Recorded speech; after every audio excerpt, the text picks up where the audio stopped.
Morning बच्चों, मेरे YouTube के चैनल पर निधि शुक्ला साइंस क्लासेस में आप सभी का स्वागत है। बच्चों, आज हम लेकर आए हैं चैप्टर 15 अवर एनवायरनमेंट, हमारा पर्यावरण का पार्ट 2। इसके पहले वीडियो में आपने पार्ट 1 देखा, आज हम पार्ट 2 को समझेंगे। तो चलिए स्टार्ट करते हैं आज का वीडियो।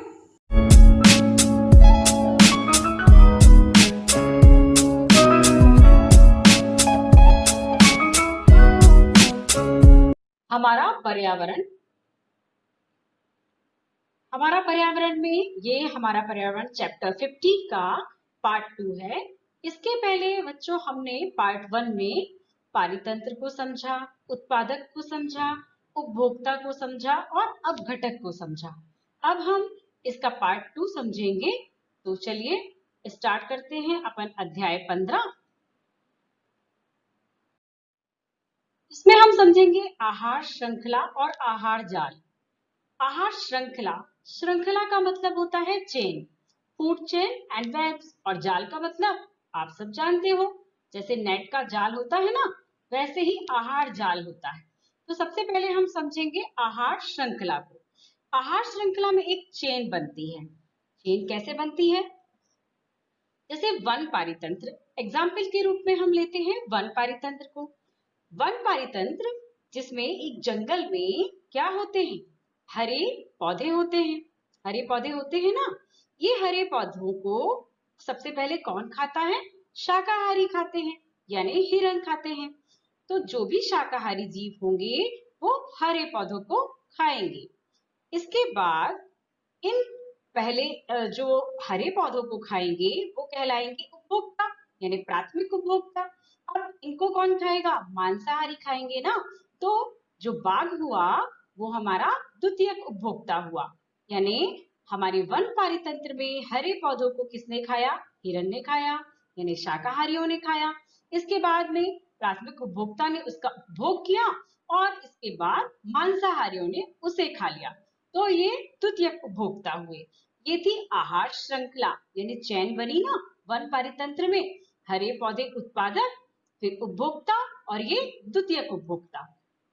इसी प्रकार घास के मैदान को देखते हैं। घास के मैदान के पारितंत्र में हम देखते हैं कि यहाँ पर भी हरे पौधे हुए। इन हरे पौधों ने निर्माण किया भोजन का। अब इन हरे पौधों को कीट ने खाया, छोटे छोटे कीट ने खाया। हम घास के मैदान का पारितंत्र देख रहे हैं। इन कीट को किसने खाया? मेंढक ने खाया। और मेंढक को किसने खाया? सांप ने खाया। और सांप को किसने खाया? बाज ने खाया। तो ये भी एक श्रृंखला बनी ना, हरे पौधे, कीट, फिर मेंढक, फिर सांप और फिर बाज। अब हम देखते हैं तालाब का पारितंत्र। अब तालाब के पारितंत्र में, क्योंकि ये जल है ना, यहाँ पर भी हरे पौधे होते हैं शैवाल के रूप में, काई के रूप में। इन हरे पौधों ने भोजन को पकाया, बनाया। अब इनको कौन खाता है? छोटी मछलियां खाती हैं। और छोटी मछलियों को कौन खाता है? बड़ी मछली खाती है। फिर बड़ी मछलियों को कौन खाता है? बगुला खाता है। इस प्रकार से ये एक चेन बनती है। आहार श्रृंखला की चेन निर्मित होती है। ऐसी श्रृंखला में अलग अलग जीवों को एक क्रम में संजोया जाता है। जैसे वन में हरे पौधे, हिरण, बाघ, घास के मैदान में हरे पौधे, कीट, मेंढक, सांप, बाज, और तालाब परितंत्र में हरे पौधे, छोटी मछली, बड़ी मछली और बगुला। तो ये एक चेन निर्मित होती है। अब हम देखते हैं कि प्रकृति में विभिन्न जीव एक दूसरे का आहार करते हैं। विभिन्न जैविक स्तरों पर भाग लेने वाले जीवों की यह श्रृंखला आहार श्रृंखला कहलाती है। यानी प्रकृति में हर जीव, बहुत सारे जीव एक दूसरे को आहार के रूप में लेते हैं। विभिन्न जैविक स्तरों पर ये जीवों की एक चेन बन जाती है, जिसे कहते हैं आहार श्रृंखला। जैसे हरे पौधे, छोटी मछली, बड़ी मछली और बगुला। हरे पौधे प्रथम पोषी स्तर कहलाते हैं। यदि हम वन का पारितंत्र उदाहरण लेंगे तो हरे पौधे, हिरण, बाघ और प्रतिक्षरण एक पोषी स्तर बनाता है। इसी प्रकार जब हम तालाब का पारितंत्र ले रहे हैं तो यहाँ पर हरे पौधे प्रथम पोषी स्तर कहलाते हैं। यहाँ पर एक पोषी स्तर में बांटा जाता है। छोटी मछली द्वितीय पोषी स्तर कहलाती है, बड़ी मछली तृतीय पोषी स्तर कहलाती है और बगुला चतुर्थ पोषी स्तर कहलाता है। तो यहाँ आपने देखा कि हरे पौधे जो होते हैं ना, वो प्रथम पोषी स्तर कहलाते हैं। हरे पौधे उत्पादक होते हैं और छोटी मछली जो कि द्वितीय पोषी स्तर है, वो प्राथमिक उपभोक्ता कहलाते हैं। बड़ी मछली जो कि तृतीय पोषी स्तर है, वो द्वितीयक उपभोक्ता कहलाती है और बगुला जो कि चतुर्थ पोषी स्तर पे आता है, ये तृतीयक उपभोक्ता कहलाते हैं। क्योंकि हरे पौधे को जो कि उत्पादक हैं, छोटी मछली प्रथम पोषी स्तर उसका सेवन करती है, उसको खाती है, अतः ये क्या कहलाती है? प्राथमिक उपभोक्ता। अब हम देखें प्राथमिक उपभोक्ता, तो जो छोटी मछली है ना, उसको बड़ी मछली खाती है। तृतीय पोषी स्तर, इसको कहते हैं द्वितीयक उपभोक्ता। यानी सबसे पहले तो उत्पादन किया हरे पौधों ने और जिन्होंने हरे पौधों का उपभोग किया वो कहलाए प्राथमिक उपभोक्ता, जो कि छोटी मछली है। इसी प्रकार छोटी मछली को खाया बड़ी मछली ने, तो तृतीय पोषी स्तर के पास पहुंच गया भोजन, जो कि द्वितीयक उपभोक्ता कहलाए। अब बड़ी मछली को खाया बगुला ने, तो चतुर्थ पोषी स्तर, तो ये कहलाए तृतीयक उपभोक्ता। इस प्रकार उपभोक्ता का भी एक क्रम बनता है, प्राथमिक, द्वितीयक और तृतीयक। अब हम देखते हैं आहार जाल, फूड वेब। ये आहार जाल क्या होता है? प्रकृति में विभिन्न आहार श्रृंखलाएं आपस में मिले हुए होते हैं। अब आप सोच रहे होंगे आहार श्रृंखलाएं आपस में कैसे मिले हुए होते हैं? आहार श्रृंखला में हमने क्या देखा कि एक जीव जिसको खाता है, वो जीव किसी दूसरे को भी जरूरत पड़ने पर खा लेता है। यानी कोई भी जीव किसी भी जीव को खा सकता है। प्रकृति में जरूरत पड़ने पर कोई भी जीव किसी दूसरे जीव को भी खा सकता है। प्रकृति में विभिन्न आहार श्रृंखलाएं आपस में कैसी होती हैं? मिली हुई होती हैं। तो आपस में मिलकर के ये एक जाल बनाती हैं। इस प्रकार विभिन्न आहार श्रृंखलाएं मिलकर के एक जाल बना लेती हैं, जिसे क्या कहते हैं? आहार जाल कहते हैं। सामान्य परिस्थितियों में ऐसा होता है, परंतु कुछ विशेष परिस्थितियों में कोई जीव किसी भी जीव को खा सकता है। आहार श्रृंखला में क्या होता है? एक सीधी सीधी श्रृंखला चलती है, लेकिन आहार जाल में और परिस्थितियों वश कोई भी जीव किसी भी जीव को खा लेता है। तो प्रकृति में बहुत सारी आहार श्रृंखलाएं मिल जाती हैं और इसको बनाती है खाद्य जाल। तो बच्चों, खाद्य जाल समझ में आया? जो गुथा हुआ होता है, जिसमें हमें ये नहीं पता चलता कि किसने किसको खाया, यानी कोई भी जीव किसी भी जीव को खा सकता है। इस प्रकार से बने हुए गुथी हुई आहार श्रृंखलाओं को हम कहते हैं आहार जाल। अब हम समझते हैं फ्लो ऑफ एनर्जी, ऊर्जा के प्रवाह। ऊर्जा का प्रवाह क्या है? तो फ्लो क्या है? उत्पादक, उत्पादक कौन थे? हरे पौधे थे ना। तो हरे पौधे सौर प्रकाश में निहित ऊर्जा को ग्रहण करके रासायनिक ऊर्जा में बदल देते हैं। उत्पादक जो होते हैं ना, वो सूर्य के प्रकाश की ऊर्जा को ग्रहण कर लेते हैं और किसमें कन्वर्ट करते हैं? रासायनिक ऊर्जा में। जितने भी हरे पौधे होते हैं, वो प्रकाश संश्लेषण की प्रक्रिया के द्वारा ही सौर की ऊर्जा जो होती है ना, उसको रासायनिक ऊर्जा में बदलते हैं। यानी जो भी हरे पौधे होते हैं, वो कौन सी क्रिया करते हैं? फोटोसिंथेसिस की। और सोलर एनर्जी, जो सूर्य से एनर्जी आती है ना, ऊर्जा, उसको चेंज करते हैं रासायनिक ऊर्जा में। यानी जो ग्लूकोज होता है ना, उस ऊर्जा को कंज्यूम कर लेते हैं और इसी ऊर्जा का यूज करके वो अपने कार्यों को करते हैं। यही ऊर्जा उत्पादक से विभिन्न उपभोक्ताओं और अपघटकों तक पहुंचती है। यानी इसकी भी एक चेन चलती है। पहले उत्पादकों ने इस ऊर्जा को ग्रहण किया, रासायनिक ऊर्जा में बदला और फिर उत्पादक के द्वारा ये उपभोक्ताओं से होते हुए, यानी प्राथमिक उपभोक्ता, द्वितीयक उपभोक्ता, तृतीयक उपभोक्ता और फिर अपघटकों में पहुंच जाती है।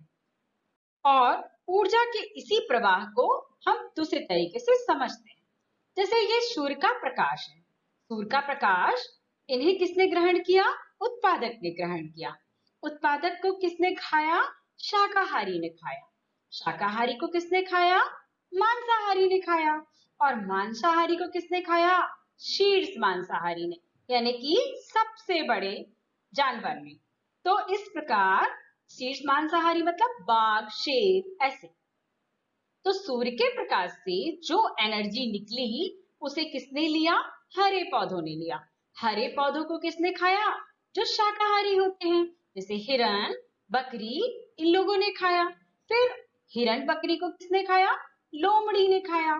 तो ये मांसाहारी के पास पहुंच गया। और मांसाहारी यानी लोमड़ी वगैरह को किसने खाया? बाघ ने खाया या शेर ने खाया। यानी सबसे बड़े मांसाहारी के पास पहुंच गया, जिसे अपन कहते हैं शीर्ष मांसाहारी। तो ऊर्जा जो होती है वो सूर्य के प्रकाश से निकलकर उत्पादक के पास पहुंची, उत्पादक के पास से शाकाहारी के पास पहुंची, शाकाहारी के पास से मांसाहारी के पास पहुंची, और मांसाहारी के पास से शीर्ष मांसाहारी यानी सबसे बड़े जानवर के पास पहुंच गई। तो यहाँ पर हम देखते हैं कि ऊर्जा का जो प्रवाह होता है ना, वो निम्न पोषी स्तर से इसकी तरफ चलता है, उच्च पोषी स्तर की तरफ। क्योंकि जो उत्पादक होते हैं, यहाँ शाकाहारी, मांसाहारी और शीर्ष मांसाहारी यानी प्राथमिक उपभोक्ता, द्वितीयक उपभोक्ता और तृतीयक उपभोक्ता, जो कि एक दूसरे से पोषी स्तर के आधार पर बटे होते हैं। तो यहाँ आपने देखा कि ऊर्जा का जो प्रवाह था वो कैसा हो गया? निम्न पोषी स्तर यानी छोटे पोषी स्तर से बड़े पोषी स्तर की ओर होता है। अब हम समझते हैं ऊर्जा के प्रवाह में 10% का नियम लगता है। आपने सुना होगा ना बच्चों, 10% का नियम। ये 10% का नियम क्या है? तो प्रत्येक पोषी स्तर पर उपलब्ध कार्बनिक पदार्थों की ऊर्जा का औसतन 10% ही अगले पोषी स्तर तक पहुंचता है। इसका क्या मतलब हुआ? इसका मतलब ये हुआ कि मैं आपको इस तरह से समझाती हूँ। जैसे ये उत्पादक हैं, उत्पादक के पास में मान लीजिए, आपको सपोज करना है, ये काल्पनिक है कि उत्पादक के पास में 10,000 इकाई ऊर्जा है। ठीक है, आपको ये मानना है, ऐसा होता नहीं है। मैं आपको एक अनुमान बता रही हूँ कि उत्पादक हैं यानी हरे पौधे हैं। जब हरे पौधे हैं तो उनके पास में 10,000 इकाई ऊर्जा है। अब हरे पौधों को कौन खाएगा? आपको मालूम है ना, प्राथमिक उपभोक्ता खाएंगे। तो जब प्राथमिक उपभोक्ता के द्वारा खाया जाएगा ना, तो इनके पास, उत्पादक के पास की 10,000 इकाई का केवल 10% ही जाएगा। यानी कितना जाएगा? 1,000 इकाई। 10,000 का 10% कितना होगा? 1,000। ये मैं आपको समझाने के लिए काल्पनिक इकाई ले रही हूँ। तो यहाँ पर आपने देखा कि उत्पादक के पास में कितना था? 10,000 इकाई ऊर्जा थी। अब 10,000 इकाई ऊर्जा जो कि प्राथमिक उपभोक्ता ने जब इसका उपभोग किया तो उसके पास में कितना प्रतिशत पहुंचा? 10। बाकी का 90% कहाँ चला गया? हानि हो गई, ह्रास हो गया। इसके बाद जब प्राथमिक उपभोक्ता के पास से द्वितीयक उपभोक्ता ने उसका उपभोग किया, उसे खाया, तो द्वितीयक उपभोक्ता के पास में उसका 10% गया। मतलब 1,000 इकाई का 100 इकाई गया। यानी हर के बाद एक क्रम से यहाँ पर सिर्फ 10% ही पहुंच रहा है, बाकी का 90% हानि हो जाती है। अब हम देखते हैं कि द्वितीयक उपभोक्ता को किसने खाया? तृतीयक उपभोक्ता ने खाया। तो तृतीयक के पास क्या पहुंचा? सिर्फ 10 इकाई पहुंचा। इस प्रकार हर एक उपभोक्ता को केवल 10% ही मिला। यानी एक पोषी स्तर, प्राथमिक उपभोक्ता एक पोषी स्तर, फिर द्वितीय पोषी स्तर, फिर तृतीयक पोषी स्तर। तो इस प्रकार हम देखते हैं कि हर पोषी स्तर के पास ऊर्जा का औसतन केवल 10% ही जाता है, अगले पोषी स्तर तक पहुंचता है। एक पोषी स्तर से जब ऊर्जा का प्रवाह इस प्रकार से होता है तो केवल 10% ऊर्जा ही अगले पोषी स्तर तक जाती है, बाकी 90% ऊर्जा की हानि या खर्च हो जाता है। इसे कहते हैं 10% का नियम। ये बहुत इंपॉर्टेंट है और परीक्षा में एक प्रश्न भी आता है कि ऊर्जा के प्रवाह का 10% का नियम समझाइए। अब हम देखते हैं कुछ इंपॉर्टेंट तथ्यों को, महत्वपूर्ण तथ्यों को। इसके महत्वपूर्ण तथ्य क्या है? अगले पोषी स्तर के लिए ऊर्जा की बहुत कम मात्रा उपलब्ध हो पाती है। यानी जैसे जैसे हम अगले पोषी स्तर पे जाते हैं तो ऊर्जा की कम मात्रा मिलती है। जैसा हमने अभी देखा ना बच्चों कि सबसे नीचे उत्पादक को कितना मिला था? 10,000 इकाई। उसके बाद अगले पोषी स्तर को 1,000, फिर 100, फिर 10। यानी यहाँ पर बहुत कम मात्रा अगले पोषी स्तर के पास जा पाती है। तो जब ऊर्जा एक पोषी स्तर से दूसरे पोषी स्तर में प्रवेश करती है या जाती है तो केवल 10% ऊर्जा ही अगले पोषी स्तर को जा पाता है और 90% ऊर्जा का ह्रास हो जाता है या हानि हो जाती है। अतः हम कह सकते हैं ना कि बहुत कम मात्रा ही उपलब्ध हो पाती है ऊर्जा की अगले पोषी स्तर के लिए। अतः आहार श्रृंखला सामान्यतः 3 अथवा 4 स्तर की होती है। आहार श्रृंखला में ऊर्जा का प्रवाह एक दिशक होता है, यूनिडायरेक्शनल होता है। उत्पादक से यूनिडायरेक्शनल का मतलब क्या होता है? ये बहुत इंपॉर्टेंट है, पूछता भी है। उत्पादक से हमेशा प्राथमिक उपभोक्ता में जाती है, प्राथमिक उपभोक्ता से हमेशा द्वितीयक उपभोक्ता में जाती है और द्वितीयक उपभोक्ता से तृतीयक उपभोक्ता और फिर ऊर्जा का प्रवाह कैसा हुआ? एक दिशीय हुआ, यूनिडायरेक्शनल हुआ, यानी एक दिशा में ही इसका प्रवाह होता है। तो आपको ये तथ्य समझ में आए बच्चों? इसके बाद हम देखते हैं जैव आवर्धन को, बायोमैग्निफिकेशन को। बायोमैग्निफिकेशन क्या होता है? फसलों को रोग एवं पीड़कों से बचाने के लिए हानिकारक रसायन जैसे डीडीटी आदि का प्रयोग किया जाता है। बहुत सारे आपने देखा होगा ना, बहुत सारे केमिकल्स डाले जाते हैं फसलों को बचाने के लिए। तो किसान क्या करते हैं? अपनी फसल की पैदावार बढ़ाने के लिए उसे रोग कीटों से आदि से बचाने के लिए क्या करते हैं? हानिकारक रसायनों का प्रयोग करते हैं। उनमें से एक डीडीटी भी है, ये भी हानिकारक केमिकल है।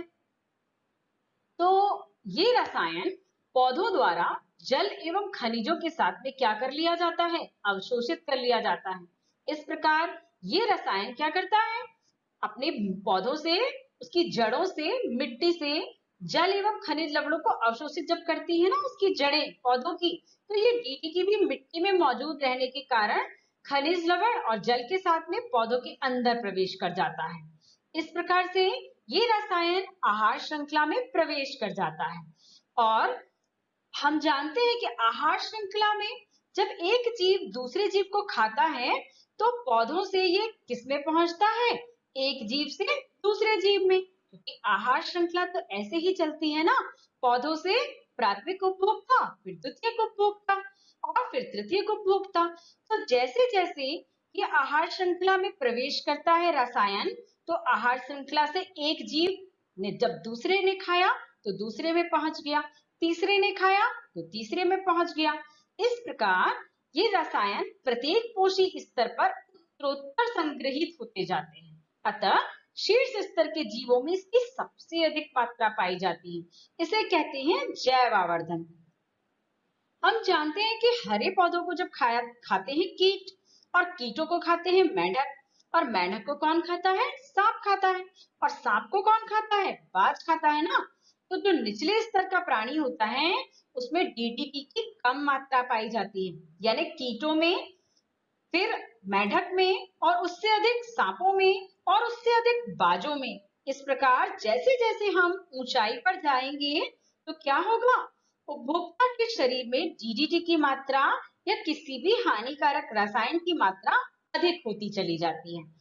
सबसे छोटे जीव में, निचले स्तर के जीव में कम, उससे अधिक मेंढक, जैसे मेंढक में एग्जाम्पल बताया मैंने कि कीट में कम थी, फिर मेंढक में उससे अधिक हुई, फिर सांप में उससे भी अधिक हो गया, और बाज में उससे भी अधिक हो गया। यानी आहार श्रृंखला पर हम जैसे जैसे ऊंचाई पर चढ़ते जाते हैं ये हानिकारक रसायनों की मात्रा और अधिक होती चली जाती है, यानी अगले पोषी स्तर में इन रसायनों की मात्रा बढ़ती जाती है।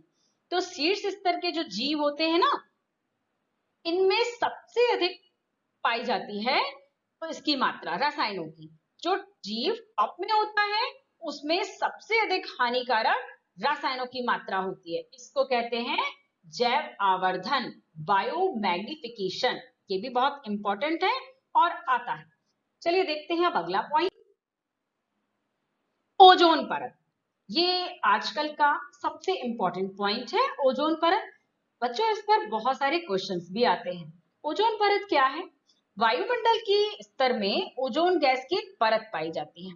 अब वायुमंडल में ओजोन गैस की जो परत होती है ना बच्चों, ये क्यों होती है, कहाँ से आती है? ये ओजोन परत जो पहले तो कार्य क्या करती है, ये हानिकारक परावैंगनिक किरणों को जो कि सूर्य से आती हैं उनको पृथ्वी तक आने नहीं देती, पूरी तरह आने नहीं देती, उनसे हमारी पृथ्वी की सुरक्षा करती है। सूर्य की रोशनी जो कि पृथ्वी तक पहुंचती है ना, सूर्य के प्रकाश में एक हानिकारक विकिरण होता है जिसे क्या कहते हैं, परावैंगनी विकिरण कहते हैं। ये परावैंगनी विकिरण सीधे हमारे धरती पर जब आ जाता है ना, तो जीवों का जिंदा रहना संभव नहीं है, असंभव है।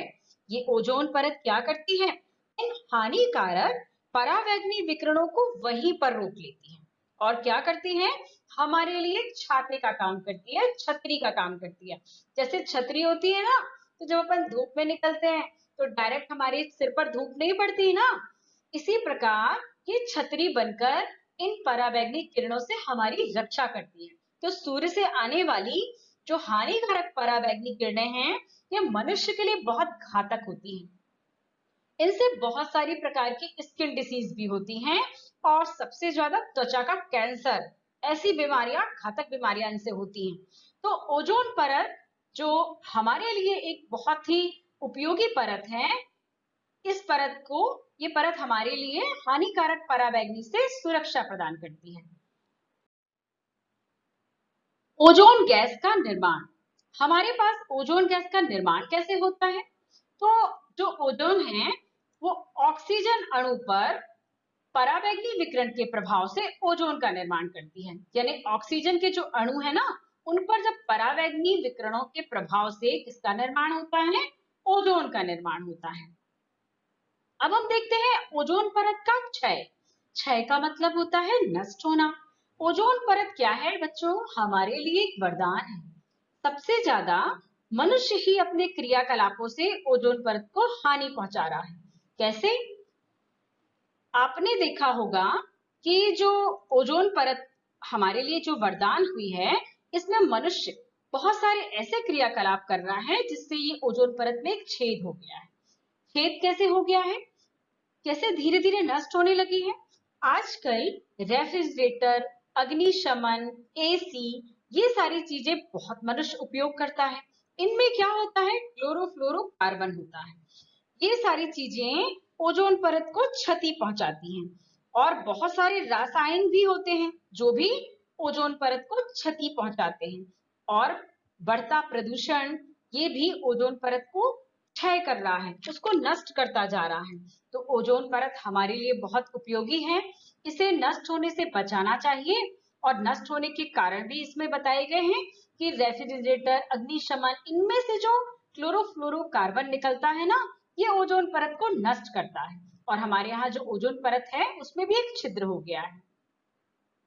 इसके क्षय होने को हमें रोकना है। अब हम देखते हैं जैव और अजैव निम्नीकरण अवशेष। ये क्या है? जैव अजैव निम्नीकरण अवशेष, biodegradable and non biodegradable wastage. यानी जैव निम्नीकरण अवशेष क्या है? वे पदार्थ जो जैविक प्रक्रम द्वारा अपघटित हो जाते हैं, जैव निम्नीकरण अवशेष कहलाते हैं। जैसे पादप एवं जंतु के अवशेष। अब आप सोच रहे होंगे ये क्या है, पादप एवं जंतु के अवशेष? तो कुछ ऐसे पदार्थ होते हैं जो जीवाणु या कवक के द्वारा अपघटित हो जाते हैं, यानी उस पदार्थ को डिकम्पोज कर दिया जाता है, सरल पदार्थों में तोड़ दिया जाता है। किसके द्वारा? सूक्ष्म जीवों के द्वारा, जैसे पादप एवं जंतु के अवशेष। अब फलों के छिलके, सब्जी के छिलके, गोबर, जंतुओं के शरीर, ये आपने देखा होगा ना। जैसे मैंने अभी इसके पहले वीडियो में भी आपको समझाया था, अपघटन के जंतु के अवशेष जो कि जैसे मरे सड़े गले मृत जो अवशेष बचते हैं, ये अचानक कहाँ गायब हो जाते हैं? तो इनको जो सूक्ष्म जीव होते हैं वो अपघटित कर देते हैं। ये फिर हमारी प्रकृति में मिट्टी में मिल जाते हैं और इस प्रकार के जो अवशेष होते हैं जिनका निम्नीकरण हो जाता है, जिनको सरल अणुओं में तोड़ दिया जाता है, जो मिट्टी में मिल जाएं और प्रकृति इन्हें दोबारा एब्जॉर्ब कर ले, यानी हरे पौधे फिर उसी मिट्टी में ग्रो करने लगे, वृद्धि करने लगे, उसको अवशोषित कर ले, तो इसे कहते हैं जैव निम्नीकरण अवशेष। यानी वे पदार्थ जिनका निम्नीकरण हो जाए, तो जैसे फलों के छिलके, सब्जी के छिलके, आपने देखा होगा इन्हें डालने पर ये मिट्टी में मिलकर के नष्ट होकर के और दोबारा मिट्टी की उर्वर क्षमता को बढ़ा देते हैं। इस प्रकार के पदार्थों को हम क्या कहते हैं? जैव निम्नीकरण अवशेष कहते हैं। अब हम देखते हैं अजैव निम्नीकरण अवशेष क्या है। तो वे पदार्थ जो जैविक प्रक्रम द्वारा अपघटित नहीं होते, अजैव निम्नीकरण अवशेष कहलाते हैं, जैसे प्लास्टिक, कांच और थर्माकोल वगैरह। ये ऐसे अवशेष हैं जिनका निम्नीकरण नहीं हो पाता। इनको कितना भी गलाओ, कितना भी नष्ट करो, पर ये नष्ट नहीं होते। इनका निम्नीकरण सरल टुकड़ों में नहीं हो पाता, इसलिए ये हमारी प्रकृति को बहुत हानि पहुंचाते हैं। इस प्रकार से ये हमारे पर्यावरण को भी बहुत अधिक हानि पहुंचाते हैं। तो आपको बच्चों मेरा ये वीडियो कैसा लगा, आप मेरे कमेंट बॉक्स में जरूर डालिएगा। आपको मेरा वीडियो कैसा लगा मेरे कमेंट बॉक्स में ज़रूर बताइएगा। और मैंने एक डिस्कॉर्ड का सर्वर बनाया है जिसका लिंक मैंने डिस्क्रिप्शन बॉक्स में दिया है। आप इसे ज्वाइन करिए और मेरे से लाइव चैट कर सकते हैं और अपनी परेशानियों को साझा कर सकते हैं। इसी के साथ जिसने मेरा चैनल सब्सक्राइब नहीं किया हो वो सब्सक्राइब करें और मेरे वीडियो को लाइक करें। Thank you. डिस्कॉर्ड का लिंक मैंने अपने डिस्क्रिप्शन बॉक्स पर दिया है।